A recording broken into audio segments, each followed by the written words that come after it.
नमस्कार, सुन लो यूपीएससी की इस खास पेशकश में आपका स्वागत है। आज हम भारतीय इतिहास के एक ऐसे दौर की गहराइयों में उतरेंगे जिसने आने वाली कई सदियों के लिए भारत की तस्वीर बदल दी। नमस्कार। हम बात कर रहे हैं लगभग 1000 ईस्वी से 1200 ईस्वी के बीच के 200 सालों की, जिसे इतिहासकार संघर्ष का युग कहते हैं। बिल्कुल, ये नाम ही अपने आप में बहुत कुछ कहता है। संघर्ष, टकराव, बदलाव। सही कहा। ये वो 200 साल थे जिन्होंने उत्तर भारत के राजनीतिक और सामाजिक ताने बाने को, जिसे हम पॉलिटिकल और सोशल लैंडस्केप कहते हैं, हमेशा के लिए बदल दिया। सोचिए, क्यों ये दौर इतना महत्वपूर्ण था? ये सवाल बहुत अहम है। इस दौर के संघर्षों ने ही एक तरह से दिल्ली सल्तनत की नींव रखी। जो शक्तियां उभरी, जो टकराव हुए, उनका असर सदियों तक महसूस किया गया। और आज की हमारी ये विस्तृत चर्चा, ये गहन विश्लेषण आधारित है मध्यकालीन भारतीय इतिहास की मानक पुस्तक के अध्याय 5 पर, जिसका शीर्षक है संघर्ष का युग, लगभग 1200। हाँ, ये अध्याय यूपीएससी उम्मीदवारों के लिए बेहद जरूरी है।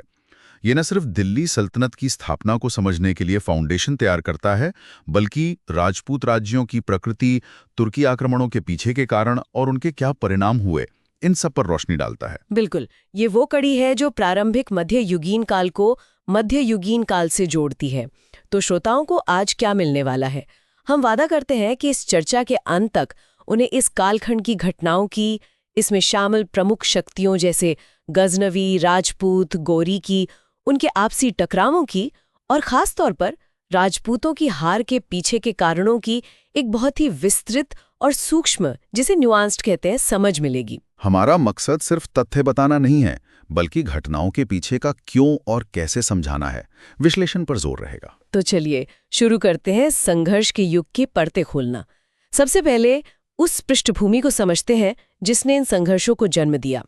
लगभग 1000 से 1200 ईस्वी के दौरान पश्चिम और मध्य एशिया और साथ ही उत्तर भारत में क्या चल रहा था? देखिए, ये वो दौर था जब पश्चिम और मध्य एशिया में बहुत तेजी से बदलाव आ रहे थे। सबसे बड़ा बदलाव था अब्बासी खिलाफत का पतन। जो खिलाफत कभी बगदाद से स्पेन तक फैली थी, वो 9वीं शताब्दी के अंत तक आते आते बहुत कमजोर हो चुकी थी। अब्बासी खिलाफत का कमजोर होना, इसका क्या असर हुआ? असर बहुत गहरा हुआ। केंद्रीय सत्ता मतलब सेंट्रल अथॉरिटी कमजोर पड़ गई और इसी शून्य को भरने के लिए एक नई ताकत उभरी, तुर्क। तुर्क, ये कहां से आए? ये मध्य एशिया की लड़ाकू जनजातियां थी।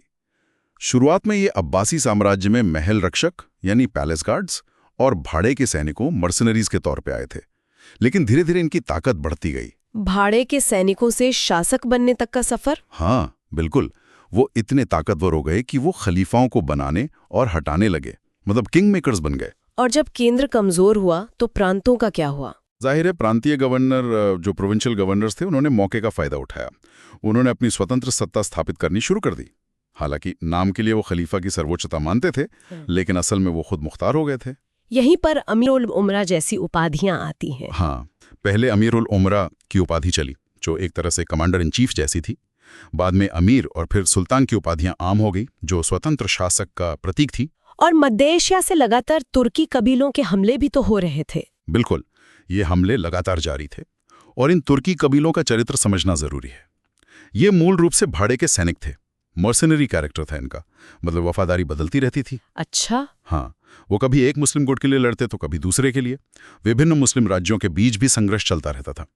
इस पूरी उथल पुथल ने उस क्षेत्र को, मतलब सेंट्रल एशिया को, बहुत अशांत बना दिया था। और इसी अशांति में युद्ध में माहिर और साजिशों में माहिर लोग उभरे होंगे। एग्जैक्टली, ऐसे लोग जिन्हें लड़ना भी आता था और कूटनीति, साजिश सब आता था। और इनकी युद्ध शैली भी अलग थी। कैसी थी इनकी युद्ध शैली? तुर्की कबीले निर्मम लूटपाट करते थे। उनकी मुख्य रणनीति थी बहुत तेजी से आगे बढ़ना और फिर उतनी ही तेजी से पीछे हट जाना, रैपिड एडवांस एंड रिट्रीट।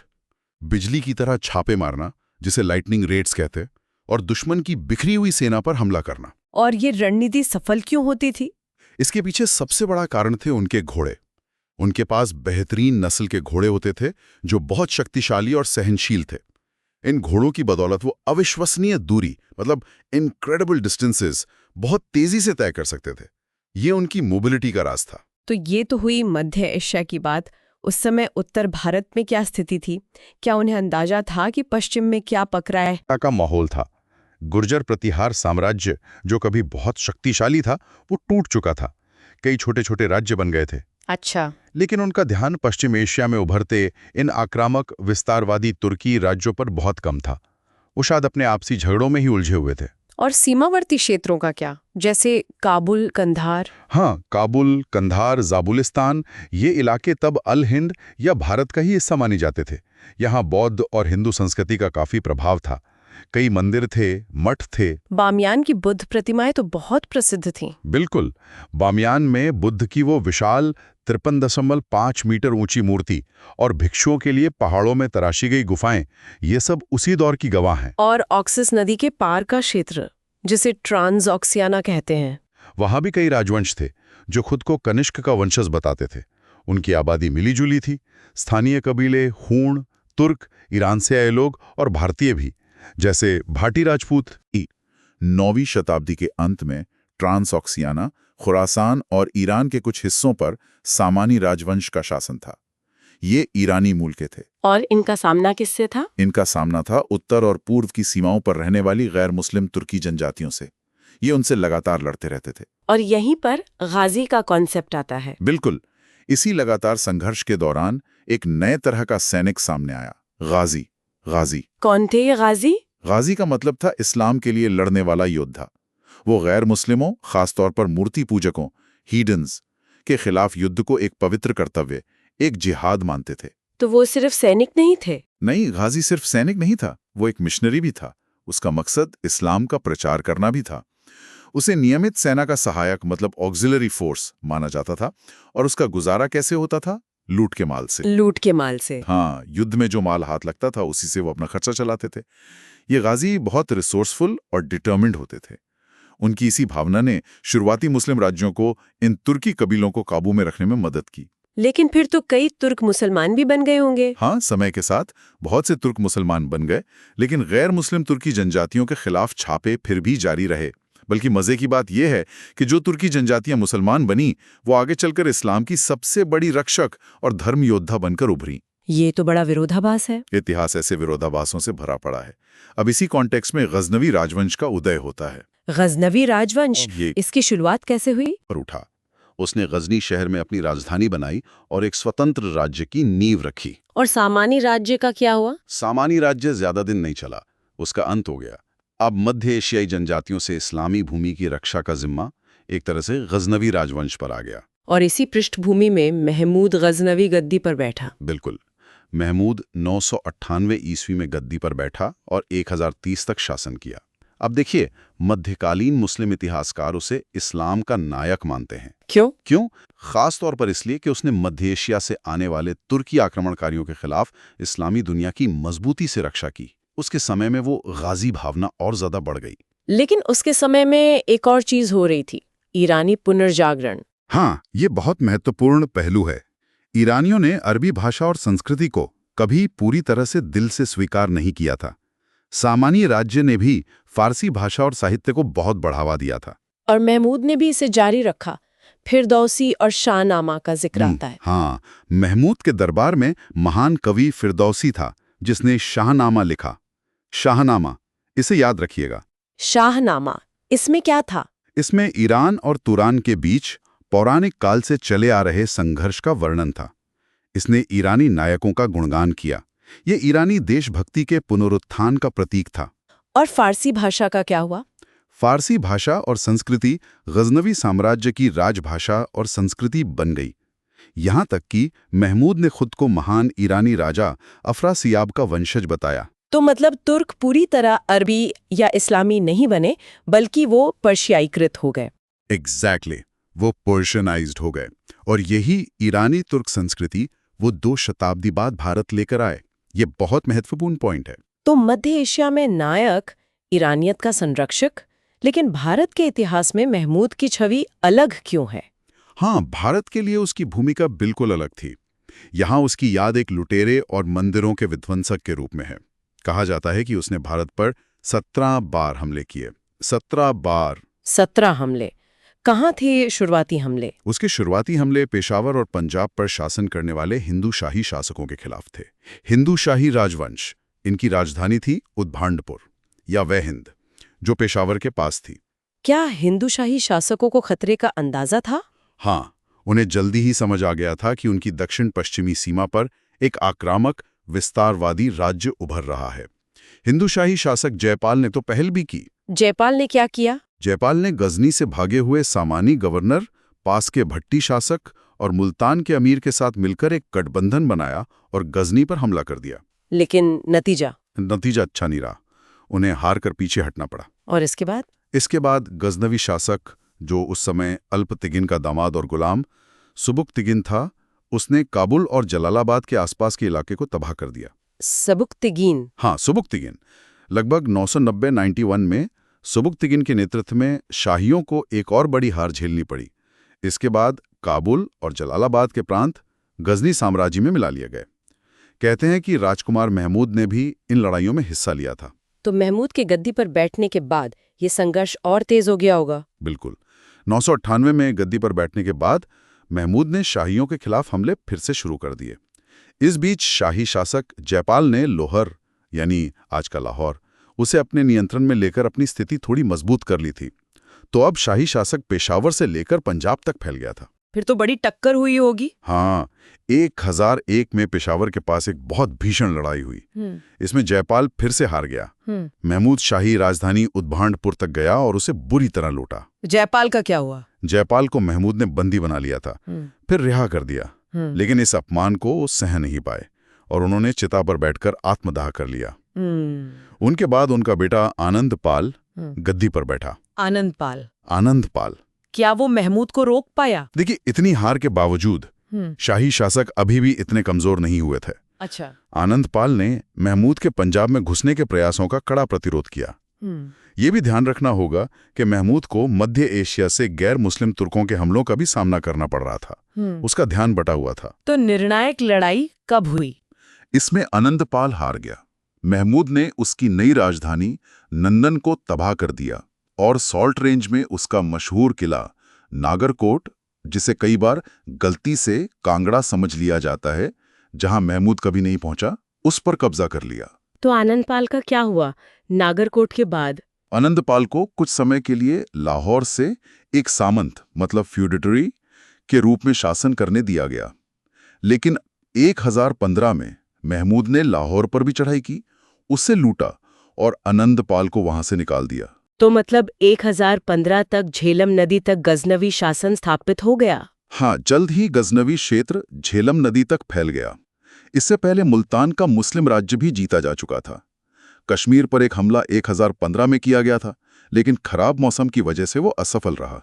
तो ये हिंदूशाही संघर्ष काफी लंबा चला। बिल्कुल, ये एक लंबा संघर्ष था, लगभग 25 साल से ज्यादा चला और शाहियों ने वाकई में कड़ा प्रतिरोध किया।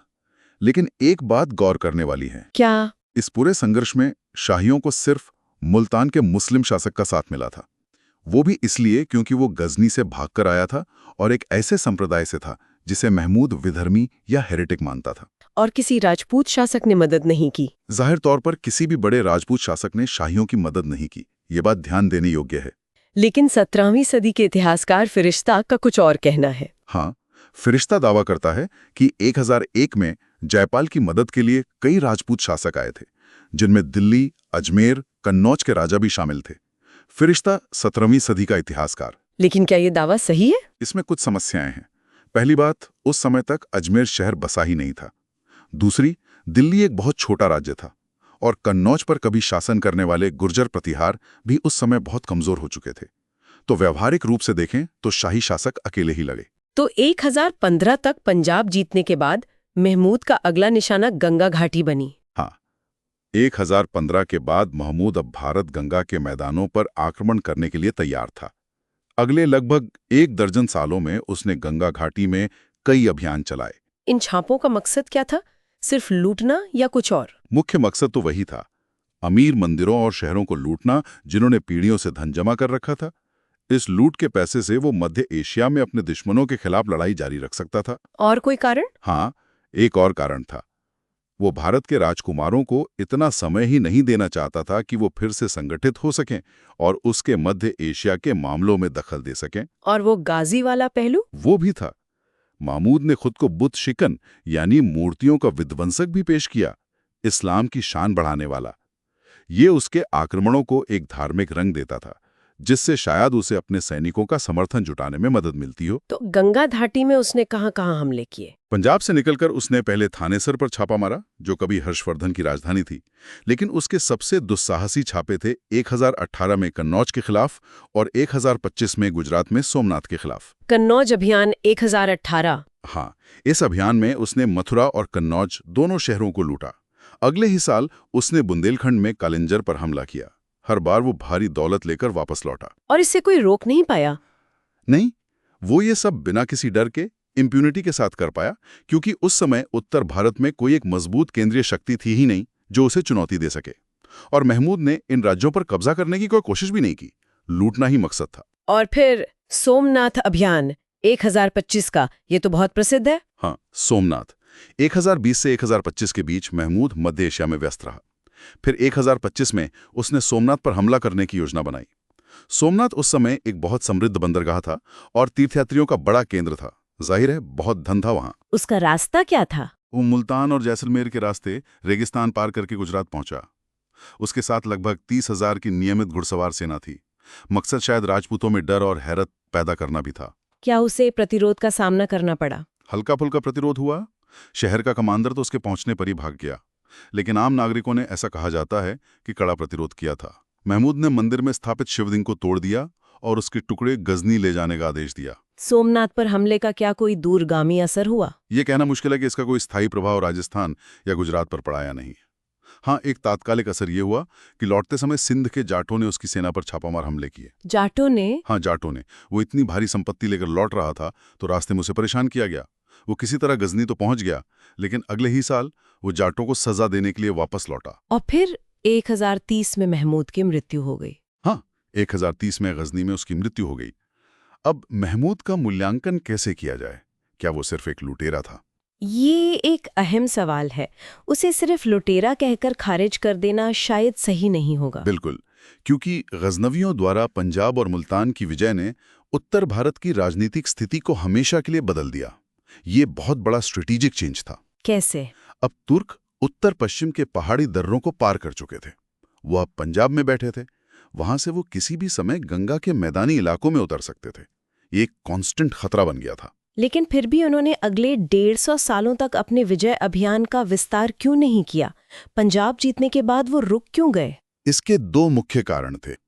एक तो मध्य एशिया में हालात फिर बदल गए, और दूसरा, उत्तर भारत में भी नई शक्तियां उभर रही थीं। मध्य एशिया में क्या हुआ? गजनवियों से लड़ाई हुई। और नतीजा? नतीजा ये हुआ कि एक मशहूर लड़ाई में महमूद के बेटे मसूद को सेल्जुकों ने बुरी तरह हराया। मसूद को लाहौर भागना पड़ा, तो गजनवी साम्राज्य से कुड़ गया। हाँ, अब गजनवी साम्राज्य सिर्फ गजनी और पंजाब तक ही सीमित रह गया। हालांकि वो गंगा घाटी और राजपूताना में लूटपाट के लिए छापे मारते रहे, लेकिन अब वो भारत में कोई बड़ा सैन्य खतरा पैदा करने की स्थिति में नहीं थे। और इसी दौरान उत्तर भारत में नए राज्य उभर रहे थे। हाँ, इन गजनवी छापों का मुकाबला करने के लिए उत्तर भारत में कई नए राज्य उभरे, और इनमें सबसे प्रमुख थे राजपूत राज्य। राजपूत राज्य। हाँ। यहाँ से कहानी एक नया मोड़ लेती है। राजपूतों का उदय कैसे हुआ? देखिए, राजपूत शब्द की उत्पत्ति और ये कौन थे, इस पर इतिहासकारों में काफी बहस है। लेकिन मोटे तौर पर गुर्जर प्रतिहार साम्राज्य के टूटने के बाद जो राजनीतिक शून्य पैदा हुआ, उसमें कई राजपूत वंश सत्ता में आए। कौन कौन से प्रमुख वंश थे? इनमें सबसे महत्वपूर्ण थे कन्नौज के घड़वालस, मालवा के परमाराज और अजमेर के चौहान्स। घड़वाल, परमार, चौहान। और भी थे? हाँ, इनके अलावा भी देश के अलग अलग हिस्सों में कई छोटे राजवंश थे, जैसे जबलपुर क्षेत्र में कलचुरी, गुजरात के चालुक्याज, बुंदेलखंड के चंदेलाज, दिल्ली के तोमर्स वगैरह। बंगाल में? बंगाल में पाल और बाद में सेन वंश का शासन रहा। कन्नौज के गढ़वालों के बारे में कुछ बताइए। गढ़वाल राज्य काफी बड़ा था। अपने चरम पर यह बिहार में मुंगेर से लेकर दिल्ली तक फैला हुआ था। इस वंश का सबसे शक्तिशाली शासक था गोविंद चंद्र, जिसने 12वीं शताब्दी के पूर्वार्ध में शासन किया। गोविंद चंद्र? हाँ, उसने कन्नौज को अपनी राजधानी बनाया। बनारस उसकी दूसरी राजधानी थी। फारसी इतिहासकारों ने उससे हिंदुस्तान का सबसे बड़ा शासक माना है। और गजनवी छापों के खिलाफ उनका क्या रुख था? गढ़वालों को दोआब में होने वाले गजनवी छापों का मुकाबला करने वाला सबसे बड़ा रक्षक माना जाता था। गोविंद चंद्र के बाद जयचंद्र शासक बना, जिसका सामना आगे चलकर चौहानों की बढ़ती ताकत से हुआ। जयचंद्र। अब बात करते हैं चौहानों की। चौहानों की शुरुआत गुजरात के शासकों के अधीन सामंतों के रूप में हुई थी, नांडोल में, 10वीं शताब्दी के अंत तक। इस वंश का सबसे महान शासक शायद विग्रहराज था। विग्रहराज, उसने क्या किया? उसने चित्तौड़ पर कब्जा किया, अजमेर, अजयमेरू शहर की स्थापना की और इसे अपनी राजधानी बनाया, अजमेर। उसने अजमेर में एक संस्कृत कॉलेज और अन्ना सागर झील भी बनवाई। और तुर्कों के खिलाफ? घेड़वालों की तरह चौहानों ने भी गजनवी छापों का कड़ा प्रतिरोध किया।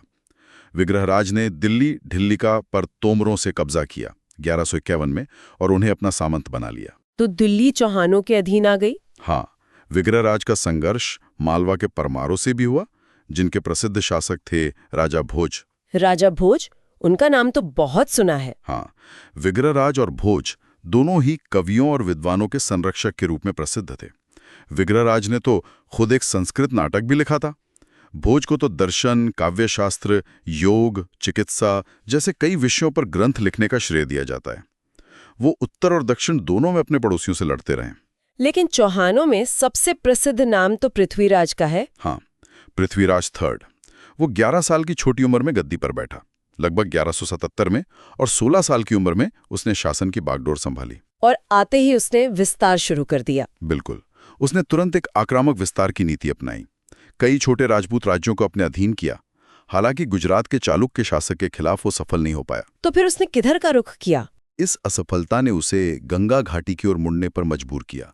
उसने बुंदेलखंड में महोबा पर हमला किया और जीत लिया। इसी लड़ाई में चंदेलों के मशहूर योद्धा आल्हा और ऊदल मारे गए थे। आल्हा ऊदल? आल्हा ऊदल का नाम तो लोक कथाओं में बहुत आता है। हाँ, उनकी वीरता की कहानियां आज भी गाई जाती हैं। कहा जाता है कि इस लड़ाई में महोबा के चंदेल शासक को कन्नौज के जयचंद्र का समर्थन हासिल था। अच्छा, तो चौहानों और गहड़वालों में प्रतिद्वंद्विता थी? हाँ, पुरानी प्रतिद्वंद्विता थी। गहड़वालों ने चौहानों के दिल्ली और पंजाब को नियंत्रित करने के प्रयासों का भी विरोध किया था, और इसी आपसी रंजिश ने राजपूत शासकों के लिए एकजुट होकर पंजाब से गजनवियों को बाहर निकालना असंभव बना दिया। ये आपसी फूट तो एक बड़ी कमजोरी लगती है। राजपूत समाज का आधार क्या था? कबीला? हाँ, राजपूत समाज का आधार कबीला था। हर कबीला अपना वंश किसी एक सामान्य पूर्वज से जोड़ता था, चाहे वो वास्तविक हो या काल्पनिक। और ये कबीले कैसे बसे हुए थे? कबीले आमतौर पर एक निर्दिष्ट इलाके में रहते थे, जहां उनका दबदबा होता था। कभी कभी ये बस्तियां 12, 24, 48 या 84 गांव की इकाइयों में संगठित होती थीं। और शासन कैसे चलता था? मुखिया, जिसे राणा या रावत कहते थे, वो अपने उप प्रमुखों या सरदारों को गांव या जमीन आवंटित करता था। ये सरदार फिर अपने नीचे के राजपूत योद्धाओं को जमीन देते थे ताकि वो अपना और अपने घोड़ों का रखरखाव कर सकें। तो जमीन और सम्मान बहुत महत्वपूर्ण थे। बिल्कुल। जमीन, परिवार और सम्मान, जिसे मान कहते थे, उसके प्रति गहरा लगाव राजपूतों की पहचान थी। हर राजपूत राज्य पर राणा या रावत अपने सरदारों के साथ मिलकर शासन करता था, जो आमतौर पर उसी के रिश्तेदार होते थे। तो क्या राजा अपनी मर्जी से किसी सरदार की जागीर छीन सकता था? सैद्धांतिक रूप से तो जागीरें शासक की इच्छा पर निर्भर मानी जाती थी, लेकिन व्यवहार में ऐसा करना बहुत मुश्किल था। हाँ, कुछ खास परिस्थितियों में, जैसे विद्रोह करने पर या उत्तराधिकारी न होने पर जागीर जब्त हो सकती थी, लेकिन आमतौर पर ऐसा नहीं होता था। ये राजपूतों की धारणा के खिलाफ था। इस कबीलाई संगठन के फायदे और नुकसान क्या थे? फायदा था भाईचारे और बराबरी की भावना, जो एक ही कबीले के राजपूतों में होती थी। लेकिन यही भावना अनुशासन बनाए रखने में मुश्किल पैदा करती थी। सब खुद को बराबर समझते थे। और नुकसान? झगड़े, आपसी रंजिशें, जो कई पीढ़ियों तक चलती रहती थीं, ये राजपूतों की एक और बड़ी कमजोरी थी। और उनकी सबसे बड़ी कमजोरी थी खास समूह बनाने की प्रवृत्ति। वो खुद को दूसरों से श्रेष्ठ मानते थे। मतलब वो भाईचारे की भावना गैर राजपूतों तक नहीं फैलाते थे? नहीं, वो इसके लिए तैयार नहीं थे। ये भी ध्यान देने वाली बात है कि आज भी राजस्थान की कुल आबादी में राजपूतों का अनुपात 10% से ज्यादा नहीं है। तो 11वीं-12वीं सदी में भी जिन इलाकों पर उनका राज था, वहां की कुल आबादी में उनका अनुपात बहुत ज्यादा नहीं रहा होगा। और युद्ध को लेकर उनका रवैया कैसा था? राजपूत युद्ध को एक खेल की तरह मानते थे। जमीन और पशुधन के लिए लगातार संघर्ष चलता रहता था, जिससे निरंतर युद्ध की स्थिति बनी रहती थी। दशहरा पर हमला करने की बात आती है। हाँ, आदर्श शासक वो माना जाता था जो दशहरा उत्सव पर अपनी सेना लेकर पड़ोसी के इलाके पर हमला करे। इस नीति का सबसे ज्यादा खामियाजा आम लोगों, गांव वालों और शहर वालों को भुगतना पड़ता था। और धर्म के प्रति उनका रवैया कैसा था? ज्यादातर राजपूत शासक हिंदू धर्म के समर्थक थे, हालांकि कुछ ने जैन धर्म को भी संरक्षण दिया। उन्होंने ब्राह्मणों और मंदिरों को उदारतापूर्वक दान दिया, जमीनें दी। तो ब्राह्मणों का समाज में स्थान काफी ऊंचा था। हाँ, शासक ब्राह्मणों और जाति व्यवस्था के विशेषाधिकारों के संरक्षक थे। ब्राह्मणों से भू राजस्व की दर कम वसूलने की व्यवस्था तो कुछ राजपूत राज्यों में भारत में उनके विलय तक जारी रही। और बदले में ब्राह्मण क्या करते थे? बदले में ब्राह्मण राजपूतों को क्षत्रियों के वंशज के रूप में मान्यता देते थे। वो उन्हें प्राचीन सूर्यवंश या चंद्रवंश से जोड़ते थे, जो माना जाता था कि विलुप्त हो गए थे। एक तरह का सिम्बायोसिस था। इसी दौर में उत्तर भारत में मंदिर निर्माण भी बहुत हुआ। हाँ बिल्कुल।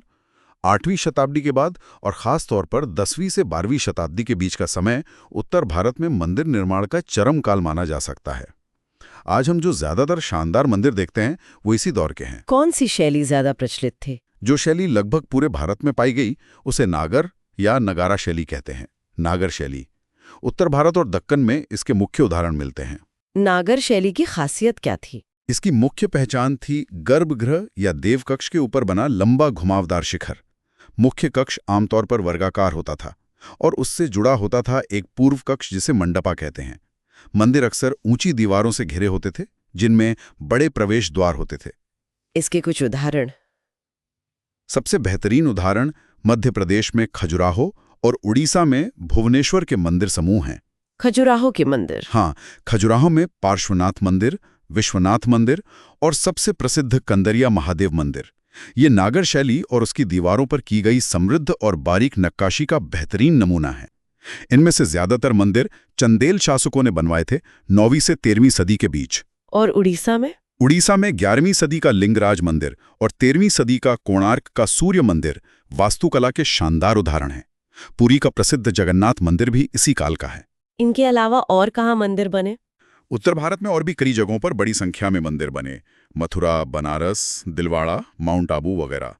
दक्षिण भारत के मंदिरों की तरह उत्तर भारत के मंदिर भी सामाजिक और सांस्कृतिक जीवन के केंद्र बन गए थे। और इनमें से कुछ, जैसे सोमनाथ का मंदिर, तो बेहद धनी हो गए थे। मंदिरों के अलावा राजपूत शासकों ने और क्या बनवाया? कला और साहित्य को कैसा संरक्षण दिया? देखिए, शासक अमीर थे, उनके पास कई गांव होते थे, वो व्यापार में भी हिस्सा लेते थे। तो मंदिरों के अलावा उन्होंने कई खूबसूरत महल बनवाए, मजबूत किले बनवाए और जनहित के काम भी करवाए, जैसे सीढ़ीदार कुएं जिन्हें बावड़ी कहते हैं, या तालाब और बांध। और कला और साहित्य? कला और साहित्य को भी उन्होंने खूब संरक्षण दिया। इस दौरान संस्कृत में कई किताबें और नाटक लिखे गए। गुजरात के चालुक्य शासक भीम के मंत्री और सेनापति थे वास्तुपाल।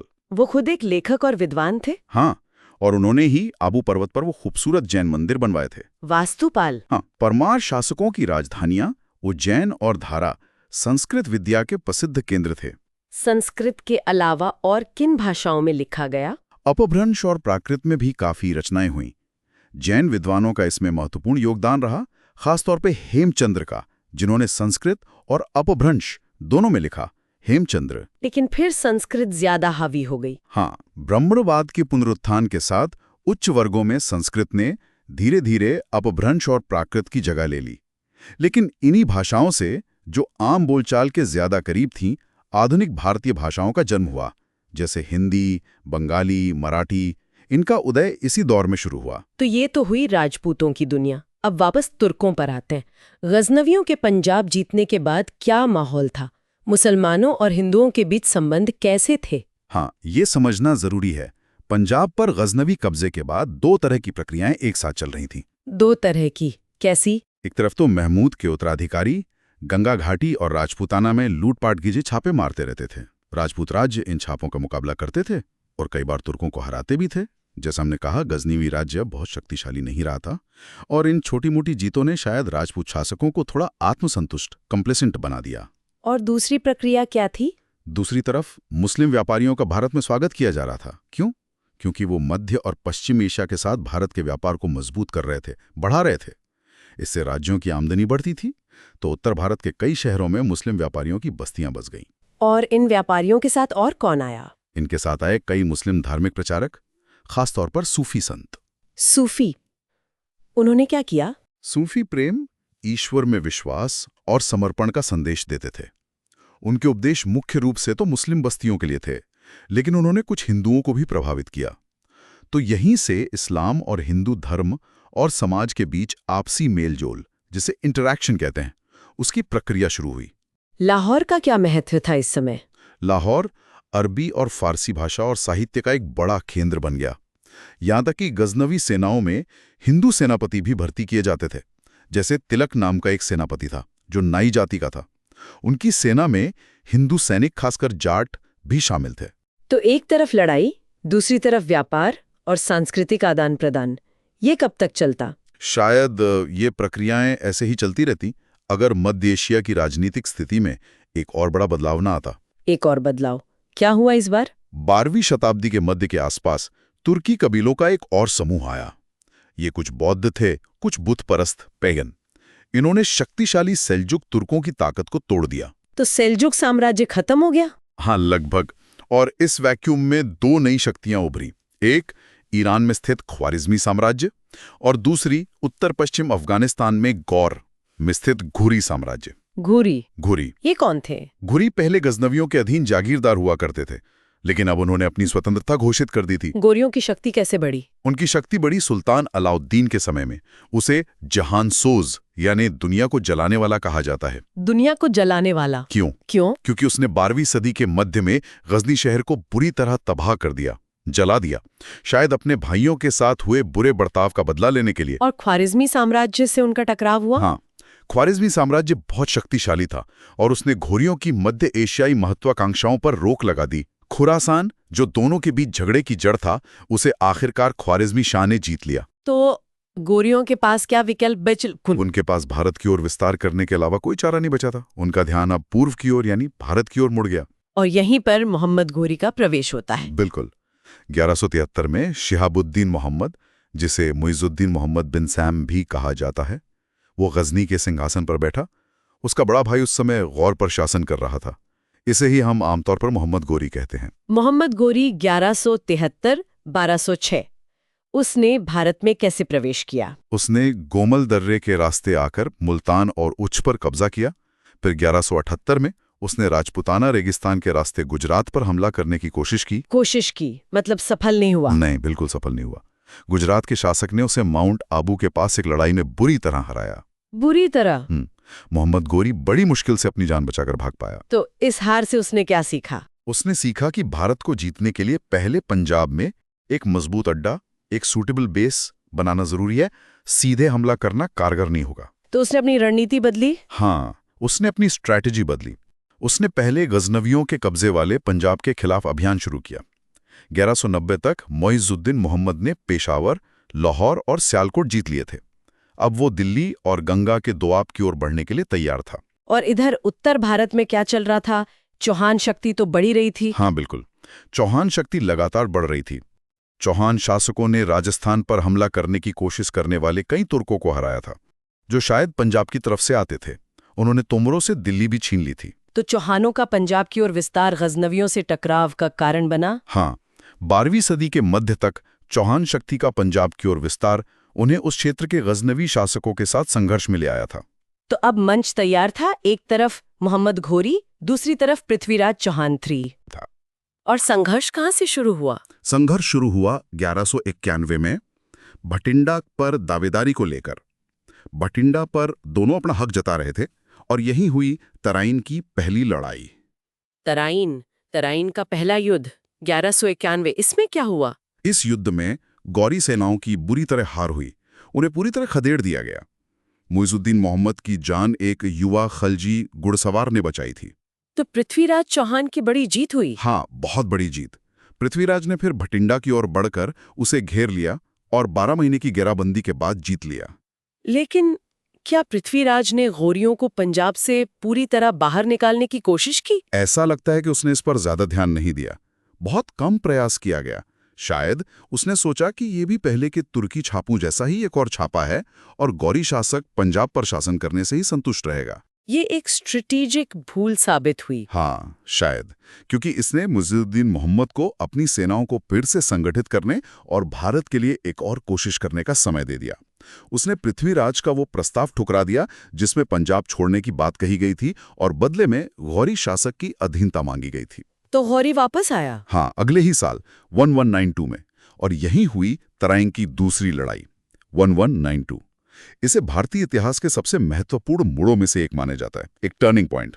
गौरी ने इस बार क्या तैयारी की थी? मुइज़ुद्दीन मोहम्मद ने इस बार बहुत सावधानी से तैयारी की थी। कहा जाता है कि वो 1,20,000 सैनिकों के साथ आया था। इसमें भारी घुड़सवार सेना का एक दस्ता था जो पूरी तरह से स्टील के कवच और हथियारबंद थे, और साथ में थे 10,000 घुड़सवार धनुर्धर, माउंटेड आर्चर्स। 1,20,000 सैनिक? ये संख्या सही हो सकती है। शायद ये संख्या कुछ बढ़ा चढ़ाकर बताई गई हो, लेकिन ये तय है कि इसकी सेना बड़ी और बेहतर तरीके से तैयार थी। और पृथ्वीराज की तरफ क्या स्थिति थी? क्या वो लापरवाह थे? ये सोचना शायद सही नहीं है कि पृथ्वीराज राज्य के मामलों से लापरवाह थे, या उन्हें स्थिति की गंभीरता का अंदाजा देर से हुआ। हाँ, ये कहा जाता है कि उनकी सेना के कुछ प्रमुख सेनापति, जैसे स्कंद, जो पिछले विजयी अभियान के नायक थे, वो कहीं और व्यस्त थे। लेकिन जैसे ही उन्हें खतरे का पता चला, जैसे ही पृथ्वीराज ने गौरी के खतरे की गंभीरता को समझा, उन्होंने उत्तर भारत के सभी राजाओं से मदद मांगी। कहा जाता है कि कई राजाओं ने उनकी मदद के लिए अपनी टुकड़ियां भेजी भी, लेकिन कन्नौज के शासक जयचंद्र दूर रहे। जयचंद्र क्यों दूर रहे? वो संयोगिता वाली कहानी? हाँ, वो प्रसिद्ध किंवदंती है कि पृथ्वीराज ने जयचंद्र की बेटी संयोगिता का अपहरण कर लिया था, जो पृथ्वीराज से प्रेम करती थी। इसलिए जयचंद्र नाराज थे और मदद के लिए नहीं आए। क्या इतिहासकार इसे मानते हैं? कई इतिहासकार इसे स्वीकार नहीं करते। ये कहानी बाद में कवि चंद बरदाई ने अपने महाकाव्य पृथ्वीराज रासों में एक रोमांस के तौर पर लिखी थी, और इसमें कई ऐसी घटनाएं हैं जो अविश्वसनीय लगती हैं। तो फिर जयचंद्र के ना आने का कारण क्या हो सकता है? जैसा हमने पहले देखा, चौहानों और गहड़वालों के बीच पुरानी प्रतिद्वंदिता थी। दिल्ली और पंजाब पर नियंत्रण को लेकर झगड़ा था। तो ये कोई आश्चर्य की बात नहीं है कि जयचंद्र इस लड़ाई से दूर रहे। तराइन की दूसरी लड़ाई में सेनाओं की संख्या क्या थी? कहा जाता है कि पृथ्वीराज ने 3 लाख सैनिकों की सेना खड़ी की थी, जिसमें बड़ी संख्या में घुड़सवार और 300 हाथी शामिल थे। लेकिन ये संख्या भी शायद अतिरंजित हो। तो असल लड़ाई में क्या हुआ? संख्या बल किसके पास था? भारतीय सेना संख्या में शायद बेहतर थी, न्यूमेरिकल सुपीरियॉरिटी थी, लेकिन तुर्की सेना कहीं ज्यादा बेहतर संगठित, ऑर्गेनाइज्ड और बेहतर नेतृत्व लेड वाली थी। तो ये संख्या की लड़ाई नहीं थी? नहीं, ये लड़ाई मुख्य रूप से तुर्की घुड़सवार सेना के बेहतर संगठन और कौशल, और उनके घुड़सवार धनुर्धरों की गति और सटीकता, स्पीड एंड प्रिसिजन, के बीच थी। और आखिरकार इन्हीं चीजों ने लड़ाई का नतीजा तय किया। नतीजा क्या रहा? बड़ी संख्या में भारतीय सैनिक मारे गए। पृथ्वीराज चौहान युद्ध के मैदान से भाग निकले, लेकिन उन्हें सरस्वती या सिरसा के पास पकड़ लिया गया। और फिर उनका क्या हुआ? तुर्की सेनाओं ने हांसी, सरस्वती और समाना के किलों पर कब्जा कर लिया। फिर उन्होंने अजमेर पर हमला किया और उसे भी जीत लिया। पृथ्वीराज को कुछ समय के लिए अजमेर पर शासन करने दिया गया। अच्छा, उन्हें मारे नहीं क्या तुरंत? नहीं, हमारे पास उस दौर के सिक्के हैं जिन पर एक तरफ तारीख और पृथ्वीराज देव लिखा है और दूसरी तरफ श्री मोहम्मद साम लिखा है। इससे पता चलता है कि कुछ समय उन्होंने गौरी के अधीन शासन किया। लेकिन ये व्यवस्था ज्यादा दिन नहीं चली। नहीं, जल्द ही पृथ्वीराज पर षड्यंत्र का आरोप लगाकर उन्हें मार दिया गया। उनके बेटे ने उनका उत्तराधिकार संभाला। दिल्ली को भी उसके तोमर शासक को वापस कर दिया गया था, लेकिन ये नीति भी जल्दी बदल दी गई। दिल्ली का क्या हुआ? दिल्ली के शासक को हटा दिया गया और दिल्ली को आगे के तुर्की हमलों के लिए एक बेस, एक अड्डा बनाया गया। अजमेर में भी एक विद्रोह के बाद मुस्लिम सेना ने फिर से कब्जा किया और वहां एक तुर्की जनरल को नियुक्त कर दिया। पृथ्वीराज के बेटे रणथंबोर चले गए और वहां एक नया शक्तिशाली चौहान राज्य स्थापित किया। तो तराइन की दूसरी लड़ाई का अंतिम परिणाम क्या निकला? अंतिम परिणाम ये हुआ कि दिल्ली का क्षेत्र और पूर्वी राजस्थान सीधे तुर्की शासन के अधीन आ गए। उत्तर भारत में तुर्की सत्ता की जड़ें जम गईं। तराइन और चंदावर की लड़ाइयों ने उत्तर भारत में तुर्की शासन की नींव रखी। क्या इसके बाद विजय आसान हो गई? नींव तो पड़ गई, लेकिन इमारत खड़ी करना बाकी था।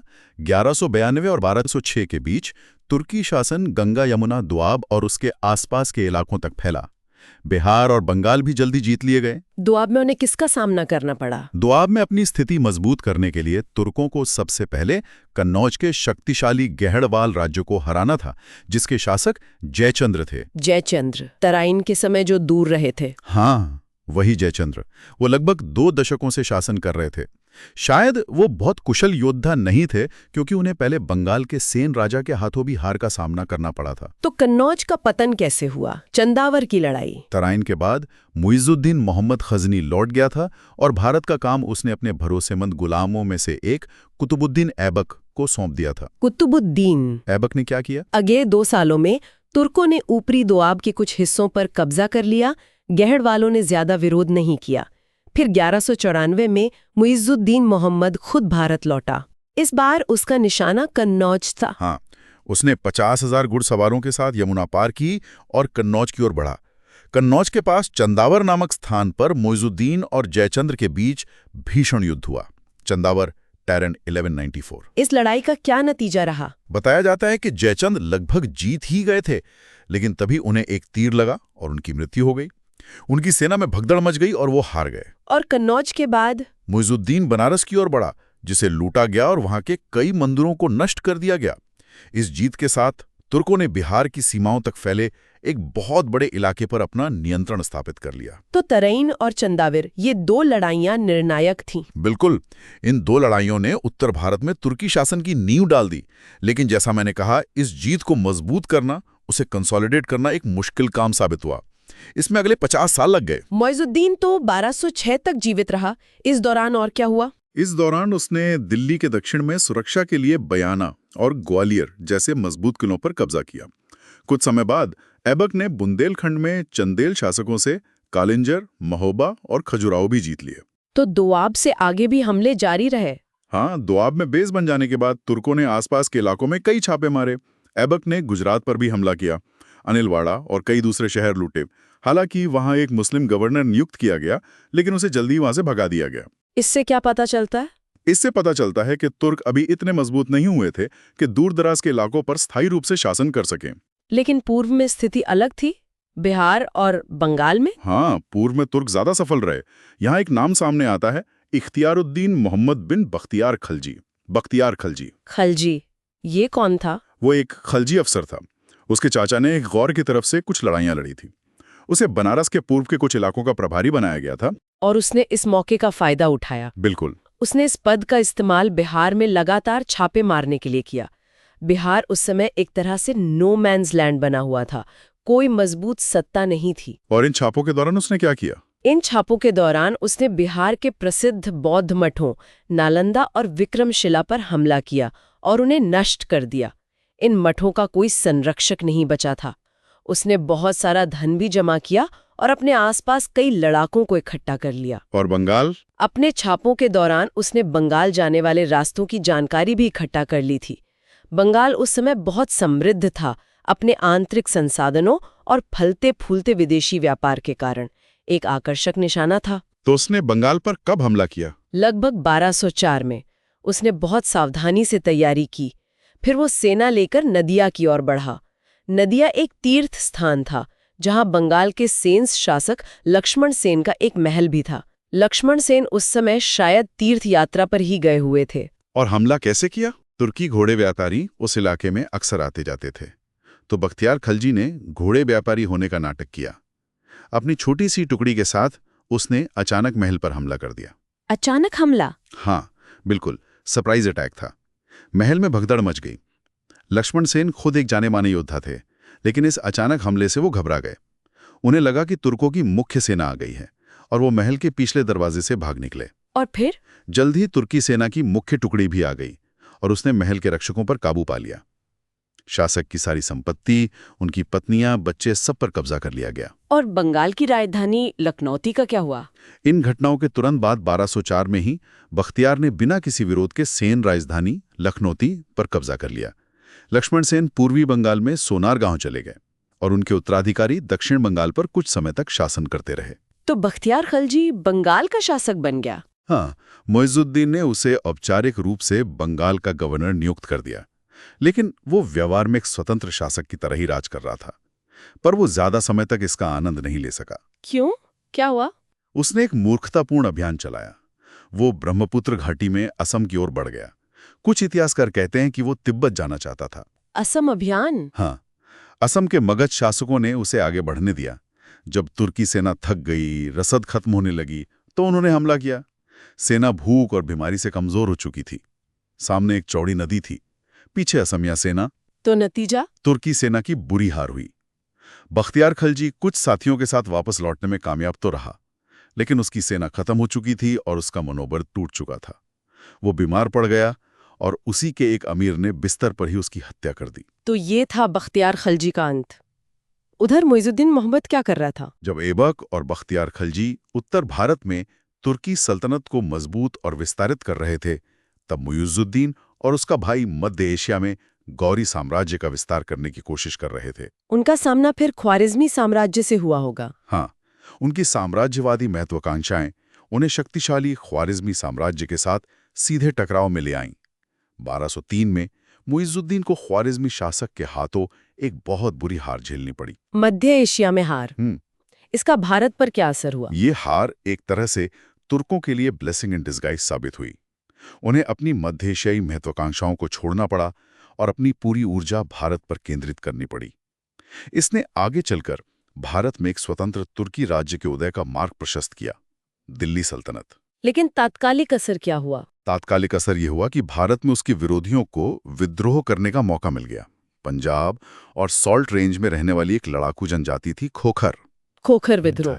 हाँ, मुइजुद्दीन ने 1206 में भारत में अपना आखिरी अभियान इसी खोखर विद्रोह को दबाने के लिए किया। उसने खोखरों का बड़े पैमाने पर नरसंहार किया और उन्हें दबा दिया। और फिर उसकी मृत्यु कैसे हुई? जब वो गजनी वापस जा रहा था तो रास्ते में सिंधु नदी के किनारे धम्यक नामक स्थान पर शाम की नमाज पढ़ते समय उस पर कुछ हमलावरों ने हमला किया और उसकी हत्या कर दी। कहा जाता है कि ये हमलावर खोखर थे या शायद किसी प्रतिद्वंदी मुस्लिम संप्रदाय के कट्टरपंथी थे। तो 1206 में मोहम्मद गोरी का अंत हो गया। अब अगर हम उसकी तुलना महमूद गजनवी से करें तो? हाँ, ये तुलना अक्सर की जाती है। एक योद्धा के रूप में देखें तो महमूद गजनवी शायद मुइजुद्दीन से ज्यादा सफल था। महमूद ने भारत या मध्य एशिया में कभी कोई बड़ी हार नहीं झेली थी। उसका साम्राज्य भी मुइजुद्दीन से बड़ा था। लेकिन मुइजुद्दीन की भारत में राजनीतिक उपलब्धियां ज्यादा थीं। हाँ, ये ध्यान रखना होगा कि मुइजुद्दीन को भारत में महमूद की तुलना में ज्यादा बड़े और बेहतर संगठित राज्यों का सामना करना पड़ा। मध्य एशिया में भले ही वो कम सफल रहा, लेकिन भारत में उसकी राजनीतिक उपलब्धियां निश्चित रूप से ज्यादा थीं। और ये भी नहीं भूलना चाहिए कि पंजाब पर महमूद की विजय ने ही उत्तर भारत में मुइजुद्दीन की सफलताओं का रास्ता तैयार किया था। उनके इरादों में क्या फर्क था? क्या वो इस्लाम के लिए लड़ रहे थे? देखिए, दोनों की परिस्थितियां बहुत अलग थीं, इसलिए सीधी तुलना करना मुश्किल है।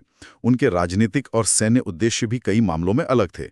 ये कहना कि वो सिर्फ इस्लाम के लिए लड़ रहे थे शायद सही नहीं होगा। मतलब ये कि एक बार जब कोई शासक उनकी अधीनता स्वीकार कर लेता था तो उसे अपने इलाके पर शासन करने दिया जाता था, जब तक कि उसके राज्य पर कब्जा करना राजनीतिक या रणनीतिक रूप से जरूरी न हो जाए। महमूद और मुइजुद्दीन दोनों ने हिंदू अधिकारियों और सैनिकों का इस्तेमाल किया था। लेकिन धर्म का इस्तेमाल भी तो किया गया। हाँ बिल्कुल, दोनों ने ही इस्लाम के नारे का इस्तेमाल करने और धर्म के नाम पर भारतीय शहरों और मंदिरों की लूट को सही ठहराने में कोई संकोच नहीं किया। ये उनके राजनीतिक उद्देश्यों को पूरा करने का एक साधन भी था। तो अब सबसे बड़ा सवाल, आखिर राजपूत हारे क्यों? क्या कारण थे उनकी हार के? तुर्कों ने लगभग 15 साल के छोटे से समय में उत्तर भारत के बड़े बड़े राज्यों को कैसे हरा दिया? ये वाकई एक $1 मिलियन सवाल है और इसका जवाब किसी एक कारण में नहीं बल्कि कई मिले जुले कारणों में छुपा है। ये तो एक सामान्य सिद्धांत है कि कोई भी देश अपने पड़ोसियों से तभी हारता है जब उसमें कोई सामाजिक राजनीतिक कमजोरी हो या वो आर्थिक और सैन्य रूप से पिछड़ा हुआ हो। तो क्या सैन्यदारण के क्या तुर्कों के हथियार बेहतर थे? हाल की रिसर्च ये बताती है कि हथियारों में कोई बहुत निर्णायक अंतर नहीं था। लोहे की रकाब, आयरन स्टिरअप, जिसने यूरोप में युद्ध का तरीका बदल दिया था, वो तो 8वीं सदी से भारत में भी इस्तेमाल हो रही थी। धनुष और तलवार? माना जाता है कि तुर्की धनुष भारतीय धनुषों की तुलना में ज्यादा सटीक, एक्यूरेट और घातक लीथल थे। लेकिन भारतीय धनुषों की रेंज ज्यादा थी, वो ज्यादा दूरी तक तीर फेंक सकते थे और तीरों के सिरों पर अक्सर जहर लगाया जाता था। और हाथ की लड़ाई में भारतीय तलवारों को दुनिया में सबसे अच्छा माना जाता था। और हाथी, वो तो भारत का एक बड़ा फायदा थे। हाँ, भारतीयों के पास हाथियों का फायदा जरूर था। शायद तुर्की घोड़े भारतीय घोड़ों से ज्यादा तेज और मजबूत थे, इसीलिए उन्हें भारत में आयात भी किया जाता था। लेकिन सिर्फ घोड़े हार जीत तय नहीं कर सकते। तो अगर हथियार निर्णायक नहीं थे तो फिर क्या था? असली कमजोरी सामाजिक और संगठनात्मक थी। सामाजिक और संगठनात्मक कैसे? देखिए, भारत में सामंतवाद का विकास हो रहा था, स्थानीय जमींदारों और सरदारों का उदय हो रहा था। इसने भारतीय राज्यों के प्रशासनिक ढांचे और सैन्य संगठन को कमजोर कर दिया था। कैसे कमजोर किया? शासकों को इन अलग अलग सरदारों पर ज्यादा निर्भर रहना पड़ता था। ये सरदार युद्ध के मैदान में शायद ही कभी एक समन्वित तरीके से लड़ते थे और हार का अंदेशा होते ही अपनी अपनी सेनाओं के साथ जल्दी से मैदान छोड़ देते थे। और तुर्कों की तरफ क्या स्थिति थी? दूसरी तरफ तुर्कों के पास एक अलग व्यवस्था थी। उनकी कबीलाई संरचना और खास तौर पे इक्ता और खालिसा प्रणालियों ने उन्हें बड़ी स्थायी सेनाएं बनाए रखने में सक्षम बनाया। इन सेनाओं को लंबे समय तक मैदान में रखा जा सकता था। इक्ता प्रणाली, ये क्या थी? इक्ता प्रणाली पश्चिम एशिया में धीरे धीरे विकसित हुई थी। इसका मतलब था कि एक तुर्की सरदार या अधिकारी को एक जमीन का टुकड़ा यानी इक्ता आवंटित किया जाता था। वो जमीन से भू राजस्व और अन्य कर वसूल कर सकता था। और बदले में उसे क्या करना होता था? बदले में उसे सुल्तान की सेवा के लिए सैनिकों की एक निश्चित टुकड़ी बनाए रखनी होती थी और जरूरत पड़ने पर सुल्तान को सैन्य सहायता देनी होती थी। क्या ये अनुदान वंशानुगत था? नहीं, ये महत्वपूर्ण है। ये अनुदान वंशानुगत हेरिडिटरी नहीं था। ये सुल्तान की इच्छा पर निर्भर करता था और सुल्तान उसे किसी भी समय किसी दूसरी जगह स्थानांतरित कर सकता था। और खालिसा? खालिसा वो जमीनें होती थीं जिनसे राजस्व सीधे सुल्तान के खजाने में जाता था। इस पैसे से सुल्तान अपनी एक बड़ी स्थायी सेना जो सीधे उसके प्रति वफादार होती थी उसे बनाए रखता था। तो तुर्कों के पास एक केंद्रीकृत सेना थी? हाँ, पश्चिम एशिया में भी राज्य बनते बिगड़ते थे, लेकिन भारत की तुलना में वहां सशस्त्र बल ज्यादा केंद्रीकृत थे। और गुलाम प्रणाली का भी जिक्र आता है। हाँ, गुलाम प्रणाली। कई तुर्की अधिकारी और सेनापति गुलाम होते थे जिन्हें खास तौर पर युद्ध के लिए प्रशिक्षित किया जाता था। वो सुल्तान की सेवा में होते थे और सुल्तान उन पर पूरा भरोसा कर सकता था। कुतुबुद्दीन ऐबक खुद एक गुलाम था। तो ये तो हुए संगठनात्मक फायदे। क्या राजपूतों की बहादुरी में कोई कमी थी? नहीं, बिल्कुल नहीं। व्यक्तिगत बहादुरी के मामले में राजपूत तुर्कों से किसी भी तरह कम नहीं थे। यहाँ धर्म और जाति की भूमिका को भी जरूरत से ज्यादा नहीं बढ़ाना चाहिए। मतलब ये कि हाँ, तुर्क गाजी भावना से लड़ते थे, लेकिन राजपूत भी अपमान से पीछे हटने को मौत से बदतर मानते थे। वीरता उनमें कूट कूट कर भरी थी। और जाति? क्या सिर्फ राजपूत ही लड़ते थे? नहीं, जाति व्यवस्था ने गैर राजपूतों यानी निचली जातियों के लोगों को लड़ाई में भाग लेने से पूरी तरह नहीं रोका था। इसलिए राजपूत सेनाएं अक्सर संख्या में तुर्कों द्वारा मैदान में उतारी गई सेनाओं से बड़ी होती थी। तो फिर कमी कहाँ रह गई? शायद सबसे बड़ी कमी थी जिसे हम सामरिक दृष्टि कह सकते हैं। सामरिक दृष्टि? हाँ, 10वीं शताब्दी के अंत से ही तुर्कों ने भारत की सीमाओं पर दस्तक देना शुरू कर दिया था। महमूद के हमले एक तरह की टोही कार्रवाई थे। रेकॉनेसेंस? हाँ, राजपूतों ने कड़ा और लंबा प्रतिरोध किया, कई बार तुर्की सेनाओं को हराया भी। लेकिन जब भारत की बाहरी सुरक्षा रेखाएं काबुल और लाहौर गिर गईं, तो उन्हें वापस पाने के लिए राजपूतों द्वारा कोई ठोस एकजुट प्रयास नहीं किया गया। पंजाब से गजनवियों को बाहर निकालने के लिए बहुत कम कोशिश हुई। उनका ध्यान सिर्फ अपने आसपास के इलाकों पर रहा। ऐसा लगता है राजपूतों की निगाहें ज्यादातर भारत के अंदरूनी झगड़ों पर ही टिकी रही। उन्होंने बाहर की दुनिया में हो रहे डेवलपमेंट्स पर, खास तौर पर मध्य एशिया के घटनाक्रम पर बहुत कम ध्यान दिया, जबकि मध्य एशिया के घटनाक्रम ने अक्सर भारत के इतिहास को आकार देने में महत्वपूर्ण भूमिका निभाई है। तो संक्षेप में हार के मुख्य कारण क्या थे? तो सिर्फ संक्षेप में कहें तो, एक, सैन्य संगठन। तुर्कों का सैन्य संगठन बेहतर था। इक्ता और खालिसा प्रणाली ने उन्हें स्थायी और मोबाइल सेना दी। 2, नेतृत्व और अनुशासन। तुर्की सेना ज्यादा अनुशासित थी और उनका नेतृत्व अक्सर ज्यादा प्रभावी होता था। गुलाम अधिकारी वफादार और कुशल थे। 3, गतिशीलता और रणनीति। तुर्कों की घुड़सवार, खासकर घुड़सवार धनुर्धर, बहुत तेज और प्रभावी थे। उनकी रणनीति ज्यादा लचीली थी। 4, राजपूतों की कमजोरियां। राजपूतों में सामंतवाद के कारण विखंडन था। कबीलाई निष्ठा राज्य निष्ठा पर भारी पड़ती थी। आपसी फूट और झगड़े आम थे। 5, सामरिक दृष्टि का अभाव। राजपूत बाहरी खतरों को एकजुट होकर समझने और उनका मुकाबला करने में विफल रहे। उन्होंने मध्य एशिया के घटनाक्रम को नजरअंदाज किया। तो ये सिर्फ बहादुरी बनाम कायरता की लड़ाई नहीं थी, बल्कि संगठन बनाम विखंडन, रणनीति बनाम परंपरा की लड़ाई ज्यादा थी। हाँ, आप ऐसा कह सकती हैं। ये एक जटिल प्रक्रिया थी जिसके बहुत गहरे और दूरगामी परिणाम हुए। बिल्कुल। तो ये थी हमारी आज की गहन चर्चा संघर्ष के युग पर। अब समय है मुख्य बातों को एक बार फिर याद करने का। जरूर। तो आज हमने क्या क्या समझा? पहला, 1000 से 1200 ईस्वी का काल मध्य एशिया और उत्तर भारत में भारी उथल-पुथल का दौर था। अब्बासी खिलाफत कमजोर हुई और तुर्की शक्तियों, पहले गजनवी और फिर गौरी, का उदय हुआ। दूसरा, महमूद गजनवी एक जटिल चरित्र था। मध्य एशिया में रक्षक, लेकिन भारत में मुख्य रूप से एक लुटेरा। उसकी पंजाब विजय ने भविष्य के तुर्की आक्रमणों का रास्ता खोल दिया, हालांकि हिंदू शाही राज्य ने कड़ा प्रतिरोध किया था। तीसरा, राजपूत राज्य गुर्जर प्रतिहारों के पतन के बाद उभरे। चौहान, गहड़वाल, परमार, चंदेल प्रमुख थे। वे वीर थे, कबीलाई समाज था, कला और मंदिर निर्माण के संरक्षक थे, लेकिन उनमें आपसी प्रतिद्वंदिता और एक व्यापक सामरिक दृष्टि का अभाव था। चौथा, उत्तर भारत की तुर्की विजय का श्रेय मुइजुद्दीन मोहम्मद यानी मोहम्मद गौरी को जाता है। तराइन की दूसरी लड़ाई 1192 एक निर्णायक मोड़ थी, जिसमें पृथ्वीराज चौहान की हार हुई।